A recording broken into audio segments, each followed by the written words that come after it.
E agora vamos para o Catecismo Maior de São Pio X.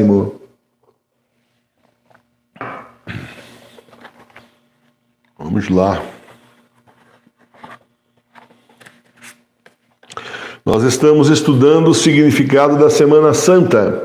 De algumas cerimônias da Semana Santa, está na página 165 do Catecismo Maior de São Pio X, é essa edição aqui, que é a mais antiga que a gente conhece, né? Tem uma nova agora aí, daí não sei se a paginação é igual, mas nessa mais antiga, 165. Essa aqui a gente conhece, recomenda, vocês podem comprar aí, se achar essa capa amarela ainda, né? Seria interessante. De algumas cerimônias da Semana Santa. Por que se chama de Ramos a domingo da Semana Santa?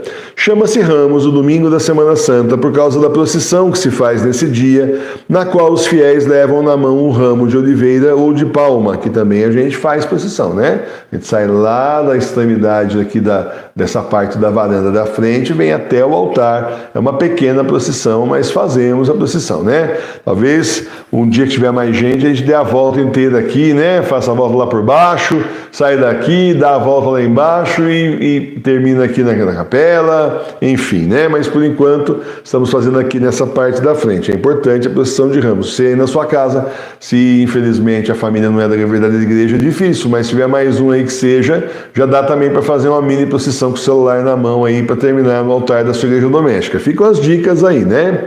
Por que no domingo de Ramos se faz procissão levando ramos de oliveira ou palmas? No domingo de Ramos se faz a procissão levando ramos de oliveira ou palmas para recordar a entrada triunfante de Jesus Cristo em Jerusalém, recebido e seguido pelas turbas com ramos de palmeiras na mão. Porque na volta da procissão de Ramos bate-se 3 vezes na porta da igreja antes que se abra. Olha, agora esse daqui é o ritual, você provavelmente não conhece, a não ser que você seja bem mais velho, né? Você provavelmente não conhece, você era muito criança, ou talvez não tenha ido na procissão, enfim, mas esse daqui é a parte que se faz na missa tridentina, chamada hoje missa tridentina, na missa antigamente. Então o catecismo agora vai explicar como era a missa antes, né? No missal da igreja doméstica eu não vou fazer nada disso, né? Porque vai ficar assim muito complicado. O objetivo é adaptar para a igreja doméstica, mesmo aqui na capela também adaptado à nossa realidade. Não adianta fazer um negócio enorme, faraônico, igual a história do fogo novo. Depois você não tem onde começar o fogo novo, você acaba tacando fogo no apartamento. Então, vai dizer que o professor Emílio é culpado ainda, né? Então, para evitar isso, a gente adapta à realidade, né? Até para não causar assim desgosto. Você queria tanto fazer um negócio completo e ele não está conseguindo. Então a gente procura ficar sempre dentro daquilo que você vai poder fazer também na sua igreja doméstica, certo? Muito bom. Por que então na volta da procissão de Ramos se bate 3 vezes na porta da igreja antes que esta se abra? Na volta da procissão de Ramos bate-se 3 vezes na porta da igreja antes que esta se abra, para significar que o céu estava fechado pelo pecado de Adão e que Jesus Cristo mereceu-nos a entrada nele com sua morte. Quem foram os que saíram ao encontro de Jesus quando entrou triunfante em Jerusalém? Quando Jesus entrou triunfante em Jerusalém, saíram-lhe ao encontro o povo simples e as crianças, não porém os grandes da cidade. Dispôs Deus assim para nos dar a conhecer que a soberba os tornara indignos de tomar parte no triunfo de nosso Senhor, que ama a simplicidade do coração, humildade e inocência. Inclusive, num dos evangelhos, tem lá os fariseus na parte de cima da cidade, olhando a procissão lá embaixo, e um falando para o outro, viu? Nós nada aproveitamos de tudo que fizemos contra ele. Não adiantou nada, né? Porque o povo entrou, o povo verdadeiro, né? O povo simples realmente entrou com Jesus aí, porta adentro aí, fazendo a procissão de Ramos. Por que não tocam os sinos desde quinta-feira santa até o sábado santo? Desde a quinta-feira santa até o sábado santo, não tocam os sinos em sinal da grande tristeza por causa da paixão e morte do Salvador. Por que se conserva na quinta-feira santa uma hóstia consagrada? Na quinta-feira santa se conserva uma hóstia consagrada, primeiro, a fim de que se tributem especiais adorações ao sacramento da Eucaristia no dia em que foi instituído. Segundo, para que se possa celebrar a liturgia na sexta-feira santa, em que o sacerdote não consagra. Então é assim, na sexta-feira santa é o único dia do ano que não tem missa. É a celebração, não tem missa, não tem consagração do pão e do vinho na sexta-feira santa, né? Hoje em dia não tem mais mesmo, mas enfim, estamos falando da igreja até o Papa Bento XVI, não tem a consagração. Por isso, então, era feita a consagração anteriormente, daí, então, o Santíssimo exposto, né, num outro lugar, o altar é desnudo, você lembra, né, tudo fica a nu, sem nada, sem imagem, sem cortina, sem pano, sem nada, tira tudo, e aí, então, o Santíssimo é levado para um outro lugar onde as pessoas se revezam em vigília, era para ser a noite inteira, de hora em hora, as pastorais se revezarem na vigília a noite toda, fazendo companhia a Jesus. Depois, então, volta justamente o Santíssimo aí lá na Sexta-feira Santa, já no final da celebração, certo? A gente faz a mesma coisa que com a Sagrada Face, porque Nossa Senhora disse que quando não tivéssemos mais sacrário para adorar, nós teríamos a Sagrada Face para adorar.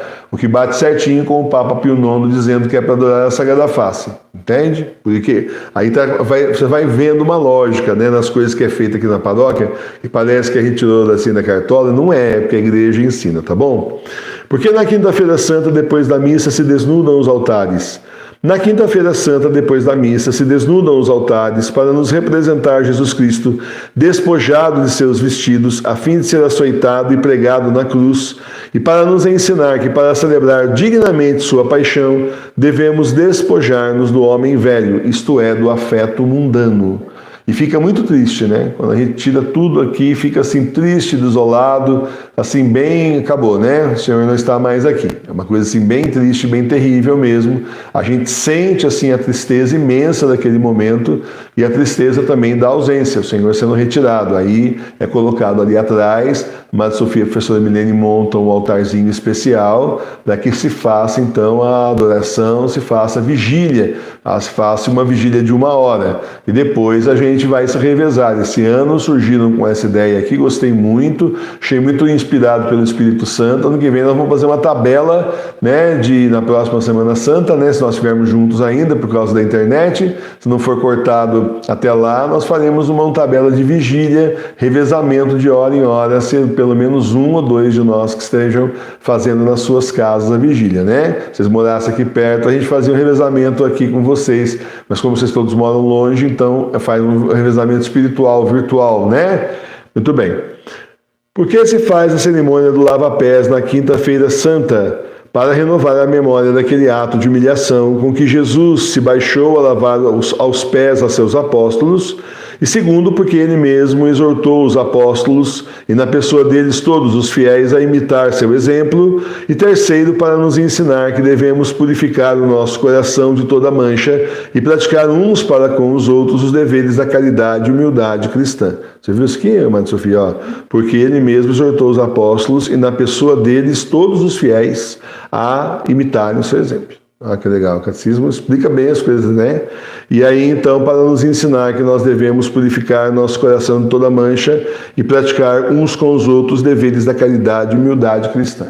Então, na comunidade é para lavarmos os pés uns dos outros, servimos uns aos outros. Essa é a ideia. Jesus, ele diz depois, vocês me chamam de mestre e fazem muito bem, porque eu sou mesmo. Se eu, que sou o seu Senhor e mestre, lavei os pés de vocês, quero que vocês façam exatamente a mesma coisa.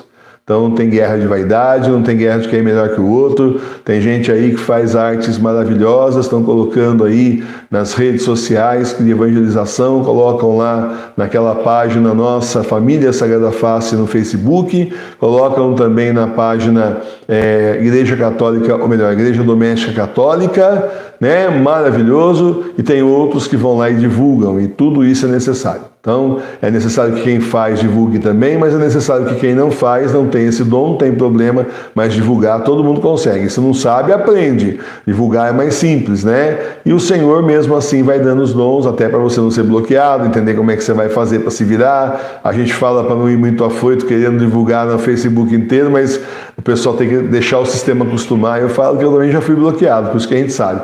É bom aí começar a criar mais um perfil de divulgação, se bloquear um tem o outro, faz um pouquinho num, um pouquinho no outro, não sobrecarrega muito um perfil só, e assim a banda toca, gente. Assim a gente vai aprendendo como o sistema funciona para evangelizar, com bons objetivos, né, de levar a palavra às pessoas. Por que na Quinta-feira Santa vão fazer a visita ao Santíssimo Sacramento? Vamos de novo.